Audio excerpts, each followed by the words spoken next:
Today, I would like to talk to you about divine sex.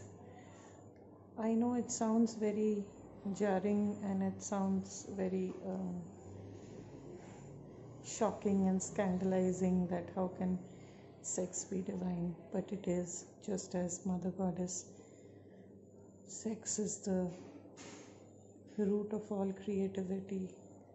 The plants, the animals, nature, everything is born out of sex, but unfortunately we misunderstand the meaning of sex. We misinterpret sex.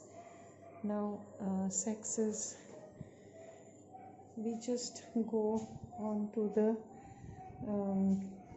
literal physical meaning of sex, and we don't look beyond that.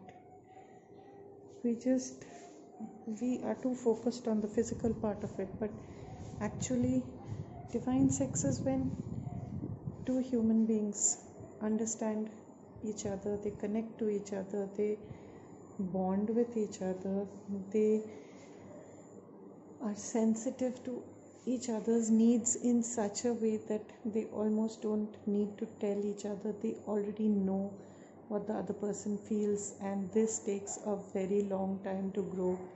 It is not just that physical attraction, you see somebody and the person is of suitable age or very attractive or something, and you just go for it and you just have sex with that person because that person has a lot of sex appeal. No, that is completely, it is a part of sex. I would not say it is not a part of sex. Attraction, sexual appeal, everything is a part of sex. But then if we want to have divine sex, that is a spiritual connection, then it takes a long time. Or if you're very fortunate, if you're soulmates and the moment you look at each other or you see each other, you get that past life connection, which I have not experienced, so I can't talk about it. But all I know is that I was absolutely zero on sex, and it almost took me 1 year because I was very puritanistic and very spiritualistic and I used to abstain from these things because in our society from childhood we are given such an upbringing that sex is horrible, taboo, you can't even talk about it.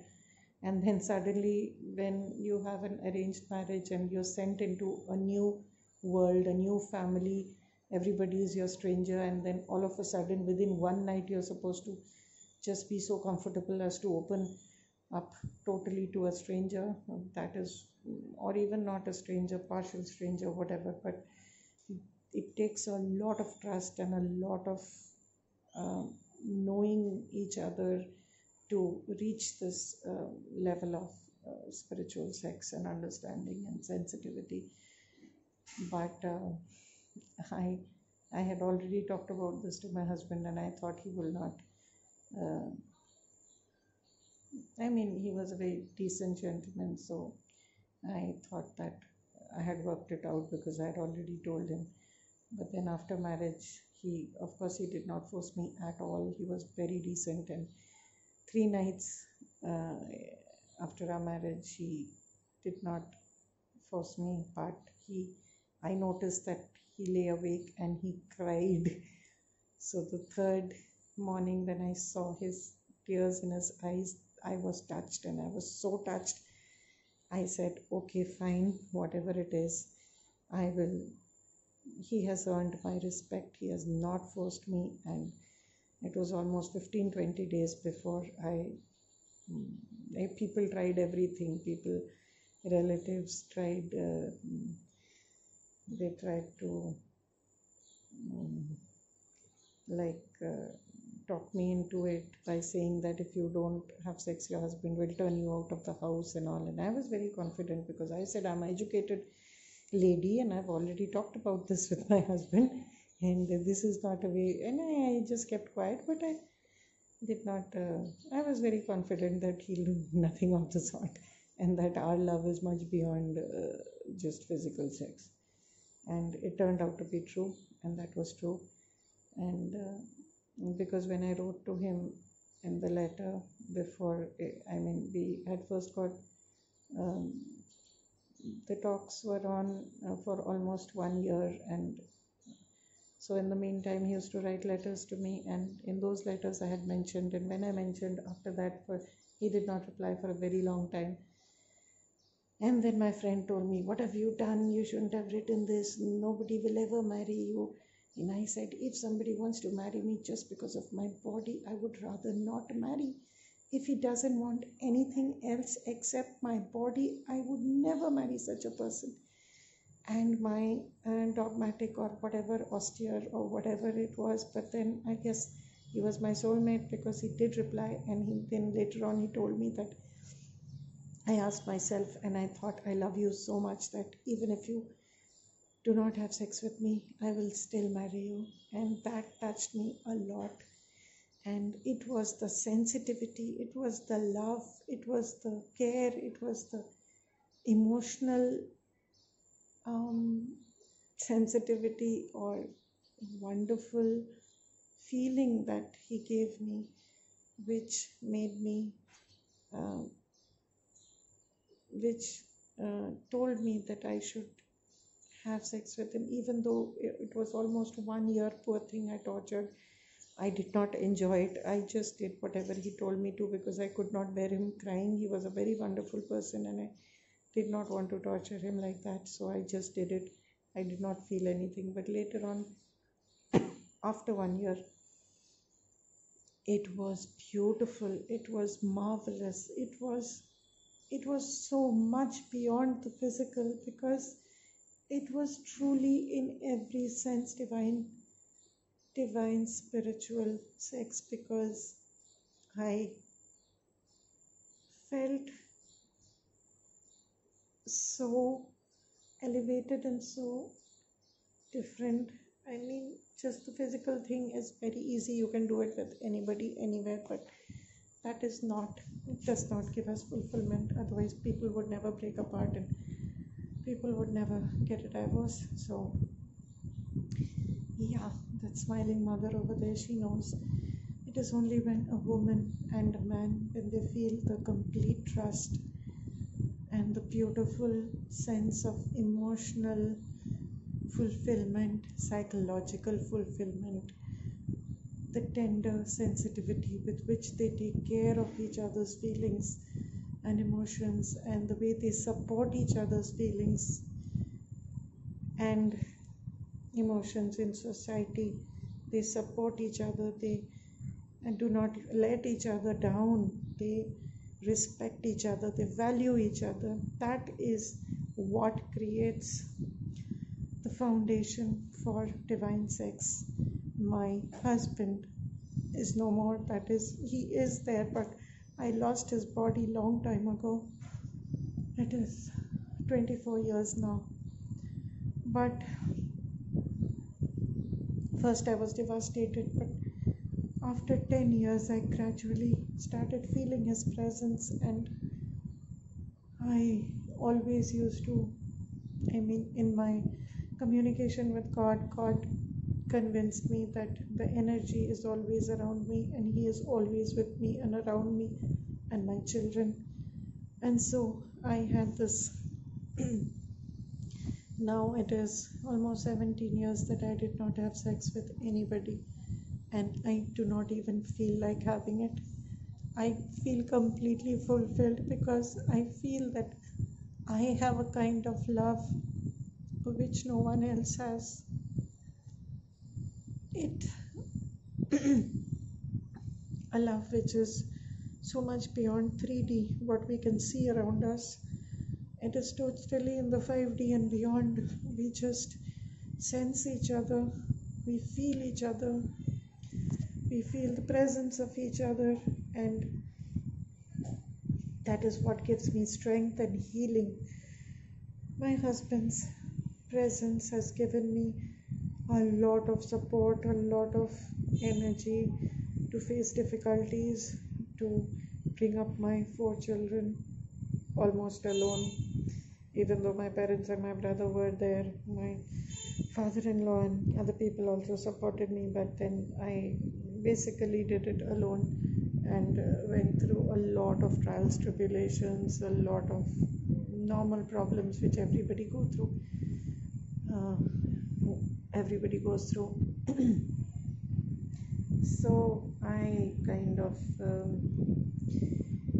understand this feeling that even when somebody is not with me physically, of course I yearn for him. I yearn for him to be here physically all the time.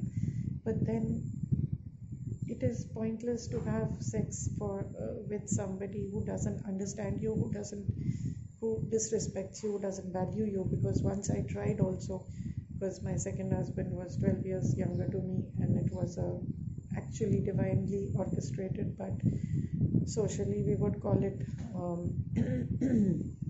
a love marriage.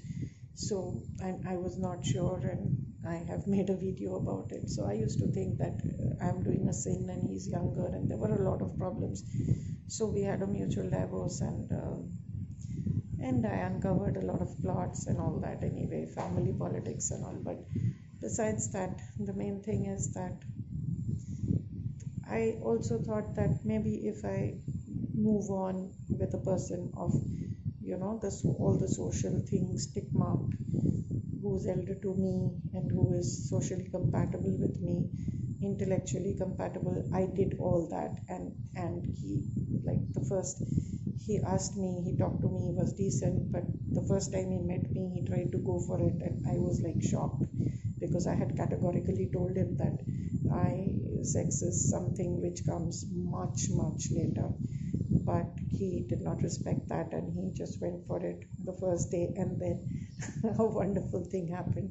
Mother Goddess saved me, and he told me to close all the doors. I did, but I didn't know what I was going in for, because I had already told him that we are not going to have sex. So I was not prepared, and I was not latching all the doors, and I thought he would just kind of hug me or kiss me, and that is all. But when he tried to go further, then Mother Goddess sent my children back home from school, and they just opened the door and they barged in.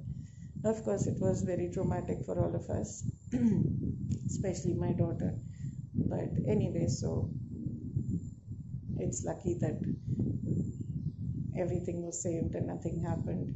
It was just an attempt in which I realized that even if the person is technically correct, that is intellectually, educationally compatible, socially, age-wise and all, that doesn't matter at all, because spiritual divine sex goes much further than that. It is some strange connection. It is I guess the soul connecting to each other, and that takes a long time. Even when my second marriage, love marriage, we knew each other, and I kept refusing him for a very long time, and poor thing, I again tortured both my husbands, and my second husband also, I tortured him a lot. I said, I don't want to see you dead or alive, because I'm very much in love with my dead husband, so I don't want you and all that. And he kept convincing me that I can't breathe, I can't live without you. He loved me so much. I found it difficult to believe. I just thought that he loved my external, my body. I was quite beautiful. So anyway, I thought he just fell for my body. I did not know that it went beyond, and it takes time and it takes hardships to know who is beyond your body, and who will stand there and fight and face the world with you, and does not just want to have sex with your body. And that I would call the truly divine spiritual sex. That man and woman who could face the world together in spite of all hardships, in spite of every eventuality, challenge, difficulty, they would, in 5D, their spirits, their soul would be intertwined, and they would heal each other. Well, in the dreams or whatever you say, they'll make contact somehow, and that is where they'll have sex, and that is where they'll heal each other. That is where they'll give love and support to each other, and that is what I call divine sex. So even though I have not had sex for 17 years, I am absolutely hale and hearty, and I feel full spirited, and I feel that my husband is right here next to me, and I am in his arms, safe and secure and fully loved and fully secure. And it is a very great blessing. It is almost that I am in love with the divine. That's why I call myself a mystic. I feel that my husband is a form of God, as we have heard in many Bollywood songs. Tujh mein rab dikhta hai, yara main kya karoon, and stuff. There are many, I guess, English songs also, Hollywood, Bollywood. Everybody knows it. Anybody and everybody who feels this connection of the spirit knows what is divine sex. I hope all of you are able to find your divine counterpart and enjoy the fulfillment of divine sex, whether physically or in the 5D. But I hope someday, I'm sure someday you will find, with the Divine Mother's grace, you will find it. Don't lose hope, and I'm sure you'll find it. And it is beautiful. That respect, that value, that sensitivity is beautiful. Do not give up. Do not give up for the baser, easily available, abusive relationships which we find everywhere around us. Don't go for it. Abstain from it, because it is worth it. Divine sex will find you if you believe in it and trust it. The universe will bring you to it. Om Shanti Shanti Shanti.